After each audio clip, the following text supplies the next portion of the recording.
যি পৰিবহণ বিভাগ আছে পৰিবহণ বিভাগে কোনো ধৰণৰ যান্ত্ৰিক বিচ্যুতি নহওক কোনো ধৰণৰ দুৰ্ঘটনা সংঘটিত নহওক অত্যাধিক মদ্যপানে এই ঘটনা সংঘটিত কৰি আছে এনে নহওক তাৰ ব্যৱস্থা আৰম্ভ কৰিছে বিভিন্ন পিকনিকস্থলীত আমি উপস্থিত আছোঁ তিনিচুকীয়াৰ গুইজান অঞ্চলৰ বিভিন্ন চালকসকলক ইতিমধ্যে দেখিবলৈ পোৱা গৈছে তিনিচুকীয়া জিলা পৰিবহণ বিভাগৰ বিষয়াসকল আহিছে জিলা পৰিবহণ বিষয়া আহিছে বা অন্যান্য বিষয়াসকল আহিছে এনফৰ্চমেণ্ট বিভাগৰ বিষয়াসকল আহিছে তেওঁলোকে প্ৰাথমিক জ্ঞানখিনি দি আছে যে কোনো ধৰণৰ এই আনন্দ উৎসৱৰ মাজত তেনেদৰে অত্যাধিক মদ্যপান কৰি গাড়ী নচলাই দুৰ্ঘটনা সংঘটিত নহয় তাৰ কাৰণে তেওঁলোকে সজাগতা এক বিশেষ কাৰ্যসূচী আৰম্ভ কৰিছে কেনেকৈ বুজি দেখুৱাব গুইজানৰ এক ধুনীয়া উৎসৱমুখৰ স্থলী এই উৎসৱমুখৰ স্থলীত এয়া দেখিবলৈ পোৱা গৈছে যে বিভিন্ন দল আহিছে সকলোৱে আনন্দ কৰিছে এই আনন্দৰ পাছত যেন কাৰোলৈ আচলতে কাল অমানিশা নামি নাহে তাৰ ব্যৱস্থা ইতিমধ্যে আৰম্ভ হৈছে মই প্ৰথমতে আপোনাৰ ওচৰলৈ আহিম আপোনাক সুধিব বিচাৰিম এই প্ৰাথমিক যি জ্ঞান তেখেতলোকক দিয়া হৈছে মদ্যপান কৰি গাড়ী নচলাৰ পৰামৰ্শ দিয়া হৈছে নহ'লে আপোনালোকে ধৰিম বুলি কৈছে এই পিকনিকস্থলীলৈ আহিছে কি হয় পোনপ্ৰথমে আপোনালোকৰ সংবাদ মাধ্যমৰ দ্বাৰা সমূহ অসমবাসীক আগন্তুক নৱবৰ্ষৰ ইংৰাজী নৱবৰ্ষৰ অশেষ শুভেচ্ছা জনাইছোঁ আৰু আমি আজি তিনিচুকীয়াস্থিত গুইজান ঘাটত আমি উপস্থিত আছোঁ আৰু ইয়াত যিমানখিনি দলে বনভোজ খাবলৈ আহিছে সকলোকে আমি সজাগ কৰিছোঁ যে তেওঁলোকে যিখন বাহনত আহিছে তেওঁলোকৰ চালকসকলে যাতে কোনো কাৰণতেই নিচাযুক্ত দ্ৰব্য বা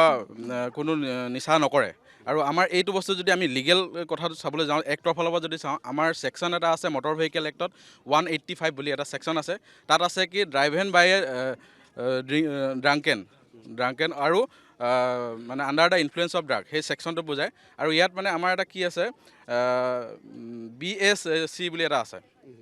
তাত মানে কি হয় ব্লাড এলকহল কনচেনট্ৰেশ্যন ইয়াত কি হয় আমাৰ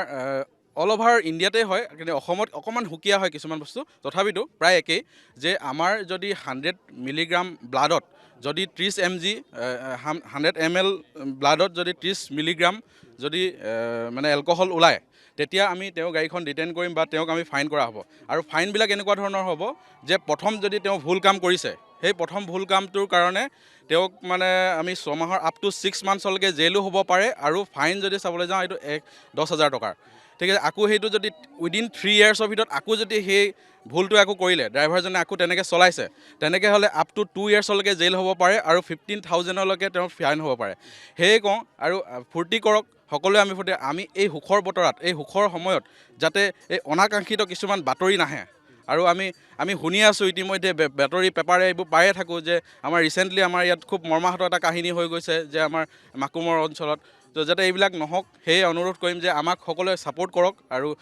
চবেই ছেফ থাকক ঠিক আছে আচ্ছা মই আপোনাৰ ওচৰলৈ আহিছোঁ তেখেতসকলে ওলাই যাওঁতে তেখেতসকলক কি পৰীক্ষা কৰা হ'ব নেকি হয় প্ৰত্যেকখন গাড়ী আমি পৰীক্ষা কৰিম সৰু ডাঙৰ সকলোকে আৰু যদি কাৰোবাক তেনেকুৱা ধৰণৰ মাদক দ্ৰব্য সেৱন কৰা যদি যিটো আমাৰ MVA বুজাই দিলে আপোনাক সেইখিনি যদি আমি পাওঁ তেতিয়াহ'লে তেওঁলোকক সেইমতে আমাৰ পানিছমেণ্ট হ'ব হয় হয় আমাৰ পুলিচ প্ৰশাসন এক্সাইজ ডিপাৰ্টমেণ্ট আৰু পৰিবহণ বিভাগ আমি একেলগে এইটো অলৰেডি কৰি থকা হৈছে আটাইকেইদিন আজিও কৰা হ'ব আপোনালোকে চালক হয় তেখেতসকলৰ যিটো পৰামৰ্শ বা সচেতনতা যিটো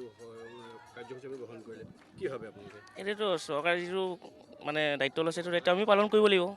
মন নাখায় মদ নাখাওঁ মদটো খোৱাটো এনেকৈ নহয় বাৰু বিশেষকৈ ফূৰ্তিটো নাখাওঁ আৰু সেইটো যদি শাসন কৰিছে যেতিয়া গাড়ী চলায় মই নকওঁ আপুনি গাড়ী চলায় আজি মদ ভাং খালে সম্পূৰ্ণ ধৰিম বুলি কৈছে ঠিকে আছে এইটো কৰিব লাগে আপুনি চালক আচলতে সজাগতাৰ যি লক্ষণ সেই লক্ষণ আমি গুইজান অঞ্চলত দেখিব পাৰিছোঁ ইয়াত পৰিবহণ বিভাগে যিটো কথা কৈছে যে মাদক দ্ৰব্য সেৱন কৰি কোনো কাৰণতে বাহন চলাবলৈ দিয়া নহ'ব কাৰণ নহ'লে কাৰোবাৰ জীৱনলৈ কাল অমানিশা আহিব আৰু ইয়াৰ চালকসকলক দেখিছোঁ তেওঁলোকে কৈছে মদ ভাং এই ধৰণৰ মাদক দ্ৰব্য তেওঁলোক বহু নিলগত এয়াই আচলতে সজাগতা আৰু এয়াই হ'ল ইয়াৰ যিসকল বনভোজস্থলীলৈ অহা লোকৰ আনন্দৰে আৰু জীৱন অতিবাহিত কৰাৰ এক সোণালী জীৱনৰ যাত্ৰা